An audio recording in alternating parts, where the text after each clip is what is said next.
Hey everyone, Yamato Mask here to talk about One Piece 1065, The Six Faces of Vegapunk. Right off the bat we see the cover page and we have a nice color page spread of the One Piece film Red. In the middle we have Shanks' daughter Uta, and then we have a bunch of the Red Hair Pirates, the Straw Hat Pirates, and a few surprise characters I won't spoil for anyone. But go check out film Red. So jumping in we see Zoro and Brook back on the ship, and it's nice to see Zoro playing the vice captain role and being responsible for once. Or let me not say for once, because Zoro does step up when you need him to step up. Like, he's always been the second captain on the crew. So he's obviously learned from the few times that the Straw Hats have already been ambushed in the New World, and he's like, okay, I want to be here to bail them out. Then we see Mr. Caribou, and this guy. Once again, he's been lurking in the shadows of another important arc, getting important information, and about to leave with it. At this point, this guy has the information on two of the ancient weapons and all of the Straw Hats and their allies, so he could be a real problem in the future.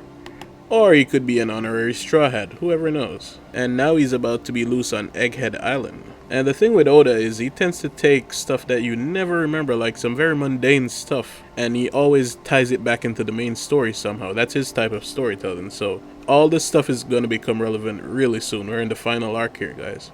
So we learned that Lilith, and by extension Vegapunk, is trying to create his own sun, because then he could provide technology like his technology all over the world, because right now their power source is limited. So the Straw Hats enter the main lab by phasing through some kind of metal, and Lilith has disappeared, and we get introduced to another Vegapunk talking on the microphone. He tells them to keep walking, and then lo and behold, Seraphim Jinbei.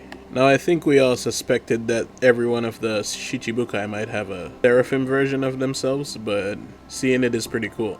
So the Straw Hats are here debating what it is. Is it his kid? Did he get turned into a kid?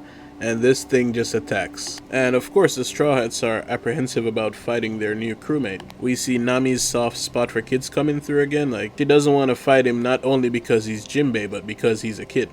And the Seraphim dives into the floor and starts swimming, I think. Now, I want to say that's Senor Pink's fruit, like the swim fruit, but then again, we did just see them come through the wall, so maybe the floor is made of some kind of metal that he can warp himself, so it's definitely one of those two. I don't know which one you think it is.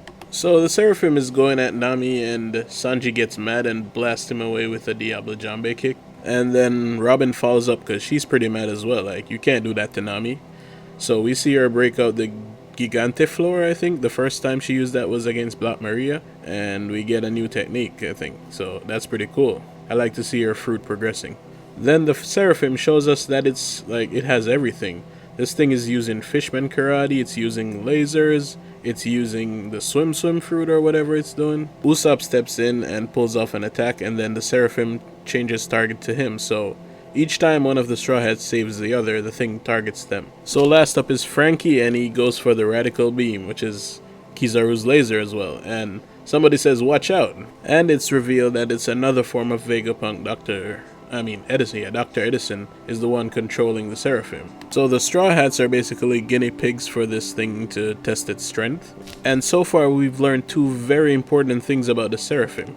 One, they're not built to scale because they said that the kid Jinbei was as big as the real Jinbei. And two, Edison says that this one's just a kid, which implies that they can either grow or they're planning to build adult versions of them, which is terrifying. So we see Lilith in the control room and she's mad, asking about how much one Seraphim costs, like does he know? And I remember, I think it was back in Marineford, one of the Seraphim was said to cost as much as a warship to build. Oh my bad, not the Seraphim, just a regular Pacifista. So these Seraphim must cost like 100 Pacifistas worth. So in this control room we meet two more of Dr. Vegapunk's faces, and they're both robots, I think. Well, I'm using the word robot pretty loosely here because I think they're all artificially made, but definitely some are more mechanical than others, so these two are of the latter. Yeah, so Edison and Pythagoras. And for all the science buffs out there, we know that they were scientists and mathematicians in their respective fields. So Edison, the small robot, he's the one who gets the ideas and he has to write out a new invention, and then Pythagoras, he's the one who does the analysis and collects all the data. And then we meet this blob looking thing that looks like Big Mom, and it turns out that's Dr. York, the final face of Vegapunk we haven't seen yet. So in her normal state, York is modeled after a young girl, or better yet, a young woman, and she seems to perform all of the biological tasks for the other ones. So eating, sleeping, relieving themselves. And just when the Seraphim is gearing up for another round, in comes the Great Saiyan Man. Nah, it's just Shaka, number 1, Dr. Vegapunk, and he seems to be like the authoritative figure in this, because he commands the other 3 and the Seraphim and tells them that's enough. So it makes sense that outside of the Vegapunk, the original body, like the real Vegapunk, this guy is the one who takes charge of everything. And then we see that those shoes were not just a fashion statement. He can control them and they're highly magnetized to the floor. So he confirms that they're the Straw Hats, and of course they're all confused because they've met Vegapunk before, and here's yet another guy saying they're Vegapunk. And Usopp is like, oh, did I forget to mention that I'm Vegapunk? This guy's hilarious. So he strikes up a casual conversation with the Straw Hats, and he's like, do you think this island is from the future? And Frankie gets all excited and he's like, it's beyond futuristic. And then he drops one of the biggest lore bombs we've ever gotten in One Piece. Like, this is actually a city of the past. And just like most of us readers, I'm sure the Straw Hats are shell-shocked. Like, what do you mean? How could this stuff exist in the past? What happened? And while he's saying all of this, we cut to Luffy and Chopper and Co. And we see, I don't know what that is. Is it an armor? Is it a robot? But it's something ancient, and it looks cool as hell. So this is all but confirmation that the ancient kingdom from 900 years ago was an advanced civilization.